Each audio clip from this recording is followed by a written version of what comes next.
ఆ తర్వాత ఆ పోలీస్ స్టేషన్లో పనిచేసేస్తే టార్గెట్ అండి అంటే నేను. ఎందుకు? ఎవరో ఒక సబ్ ఇన్స్పెక్టర్ చంపాలి, వాళ్ళ నుంచి రివెంజ్ తీసుకోవాలని చెప్పి అనుకున్నారు. 2-3 సార్లు మైండ్స్ బెటర్ కానీ లక్కీలీ ఆ రూట్లో నేను వెళ్ళలేదు, వేరే రూట్లో వెళ్ళాను.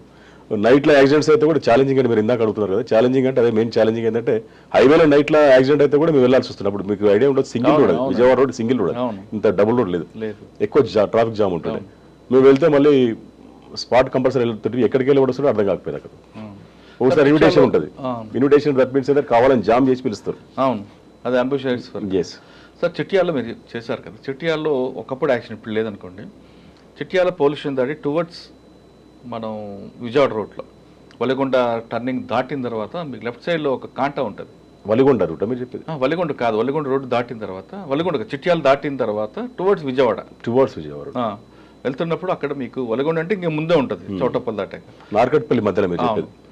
చిట్యాలు దాటిన తర్వాత నార్కెట్పల్లికి ముందు లెఫ్ట్ సైడ్ లో కాంటా ఉంటుంది. ఎక్కువ యాక్సిడెంట్స్ అక్కడే జరిగేవండి. ఎందుకు? రోడ్ ఇంజనీరింగ్ బాగాలేకుండా అవుతుంది జనరల్గా. చాలా ఎక్కువ అక్కడ యాక్సిడెంట్ జరిగిందంటే ఆ ప్రాంతం చాలా మంది అప్పుడు అక్కడ కూడా అయితే గుండ్రాంపల్లి మీకు ఐడియా ఉండొచ్చు, చిట్యాల రూట్ లో గుండ్రాంపల్లి రూట్ లో బాగా యాక్సిడెంట్స్ అవుతుంది. అది దెయ్యం వచ్చి చేశారు. ఏం లేదు, basically road engineering. Road engineering కొంచెం డిఫెక్ట్ ఉంటే కంపల్సరీ. మీకు ఐడియా ఉంది, చిట్యాలు దాటి లెఫ్ట్ సైడ్ కాంటా ఉంటుంది, గణేష్ కాంటా ఉన్నది. గణేష్ కాంటా దాబా కూడా ఉంది, పక్క దాబా ఒకటి. అక్కడే కరెక్ట్ గా యాక్సిడెంట్ అయింది. ఒకసారి యాక్సిడెంట్ అయిందంటే ఇంకంతే, ఇటు 5 కిలోమీటర్లు 5 కిలోమీటర్ జామ్. చాలా మంది ఏమనేవారంటే అక్కడ ఎవరో చనిపోయారు, ఆమె తిరుగుతుంది అని. అలా ఏం లేదు, అలా ఏముండదు. Road design problem, road engineering problem ఉంటుంది. మేబీ ఒక్కోసారి ఇన్సిడెంట్స్ కూడా కొన్ని ప్లేస్లో అట్లా అవుతుంటాయి అంతే. కానీ పర్టికులర్గా ఆ స్పాట్ ఎందుకు అని, ఇప్పుడు ఎక్కడో బెల్ట్లో జరిగిందంటే ఓకే, మీరు అన్నట్లు బ్లాక్ స్పాట్స్ ఉంటాయి. కరెక్ట్గా కాంటా దగ్గరకు వచ్చేసరికి యాక్సిడెంట్ అవుతుంది, కానీ మనుషుల ప్రాణానికి ఏం కాదు, ట్రాఫిక్ జామ్ అయ్యేది. కానీ భూతాల దేయాలు కావుంటాయి, అలా ఉండదు. అప్పుడు ప్రచారాలు నేను చాలాసార్లు కవరేజ్కి వచ్చినప్పుడు ఇక్కడ ఒక దెయ్యం ఉండేది, ఒక ఆమె చనిపోయింది, ఇక్కడ ఆమె తిరుగుతుంది అని చాలా మంది చెప్పారు. అట్లా అని కూడా మేము ఎన్నో డెడ్ బాడీల దగ్గరికి చూసినాం కదా.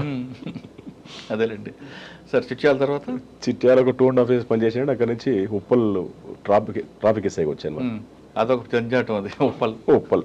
కొన్ని రోజులు ఎస్బీలో కూడా పనిచేశాను. అప్పుడు రంగారెడ్డి జిల్లా స్పెషల్ బ్రాంచ్లో, అప్పుడు రంగారెడ్డి జిల్లా ఉండేది. అవును, రామచంద్రరావు సార్ దగ్గర పనిచేశాను. అప్పుడు ఆ టైంలో వన్ మోర్ థింగ్ ఏంటంటే డెకాయిటీస్ బాగా అవుతుండే, ఫామ్ హౌస్లో డెకాయిటీస్ బాగా అవుతుండే. అప్పుడు కంటిన్యూస్ మేము ఒక టీం చేశారు మమ్మల్ని అందరం మొత్తం. అప్పుడు సర్వేశ్వర రెడ్డి గారు కూడా అక్కడనే ఉండే. అందరం ఒక టీం ఉన్నప్పుడు అది డైలీ పెట్రోలింగ్ డ్యూటీ నైట్లో. అదొక విచిత్రమైన ఇన్సిడెంట్స్ ఉంటాయి. ఇప్పుడు లేవు అటువంటి ఇన్సిడెంట్స్. ఆ ఫామ్ హౌస్ రావడం, వాచ్మెన్ చంపడం, లేకపోతే ఏదైనా ఉంటే దోచుకుని వెళ్ళడం. అప్పుడు 1000 రూపీస్ కూడా మర్డర్స్ అయినాయి. అవును సార్. అవి కాకుండా మీరు రంగారెడ్డి జిల్లా చేసినప్పుడు శంషాబాద్ నుండి షాదనగర్ రోడ్లో, లేదా శంషాబాద్ నుండి ఇటు మన షాబాద్ రోడ్లో ఎక్కువ బాణామతితో హత్యలు జరిగింది. బాణామతి పేరు మీద మీరు ఐడెంటిఫై చేశారు? అప్పుడు నేను చేయలేదు. సరే, కొంతకాలం చేసిన తర్వాత ఉప్పల్ ట్రాఫిక్.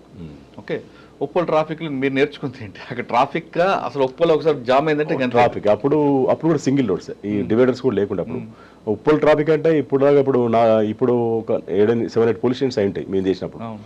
ఉప్పల్ ట్రాఫిక్ దగ్గర నుంచి అప్ టు మీకు భువనగిరి బార్డర్, ఇటు నాచారం బార్డర్, అటు ఎల్బీనగర్ హయత్ నగర్ బార్డర్ ఒకటే సింగిల్ వేసి only 1 sub inspector, 4 constables, 6 constables అప్పుడు ఆ స్టాఫే ఉండే.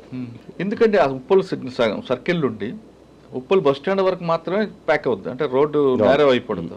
దాన్ని వైండింగ్ చేయాలని ఆలోచన ఎందుకు ఉండేది కదా? తర్వాత చేసింది, కానీ ట్రాఫిక్ కూడా హెవీ కన్జ్యూమ్ ఎక్కువ ఉంది. ట్రాఫిక్ రావడం, రోడ్ స్పేస్ పెరగట్లేదు, వెహికల్స్ పెరుగుతున్నాయి. దాని దగ్గర చేస్తుంటే బాగానే ఉంటుంది కదా. ప్లేస్ లేదు. ఇప్పుడు ఆ లెఫ్ట్ సైడ్ మీరు ఐడియా ఉండొచ్చు, ఆ మెట్రో స్టేషన్ ఉంటుంది ఉప్పల్ క్రాస్ రోడ్.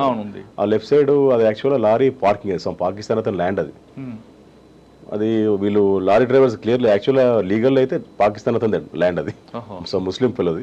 వీళ్ళు లీగల్ పోయి ఏం ఇల్లీగల్ మొత్తం లారీలు మొత్తం అక్కడ పార్క్ చేస్తుండే. అక్కడ 2-3 సార్లు మాట తీసేసినా కానీ కాలే మాతో కాదు అసలు వాళ్ళు రానేరు ఇక్కడికి.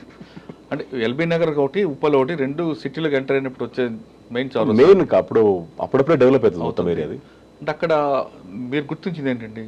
ట్రాఫిక్ స్పేస్ లేక, లేదా పబ్లిక్ అవేర్నెస్ లేక, డ్రైవర్ యొక్క మిస్టేక్? స్పేస్ లేక. అప్పుడు తర్వాత ఈ 4 ఆటోస్ అని మీకు ట్యాగ్ ఆటోస్ అంటారు వాటిని. అసలు యాక్చువల్ సిటీ ఎంట్రీ ఉండేది, అక్కడ దానికి వస్తుండేవి. ఆ ఆటోస్ అప్పుడు ఆల్మోస్ట్ 500 to 600 ఆటోస్ ఉండేవి. అది కట్కేశ్వరం నుంచి వచ్చే వాటర్లో అక్కడ ఆగిపోరు కదా. కానీ ఆపరు వాళ్ళు. మనం కొంచెం లేనప్పుడు మళ్ళీ సిటీలోకి ఎంటర్ అవుతుంది. అది కొంచెం టఫ్ ఉండే, ఫోర్స్ తక్కువ ఉండే అప్పుడు. ఇంత ఫోర్స్ లేదు, సైబరాబాద్ కూడా కాదు, అవును రంగారెడ్డి రంగారెడ్డి జిల్లా.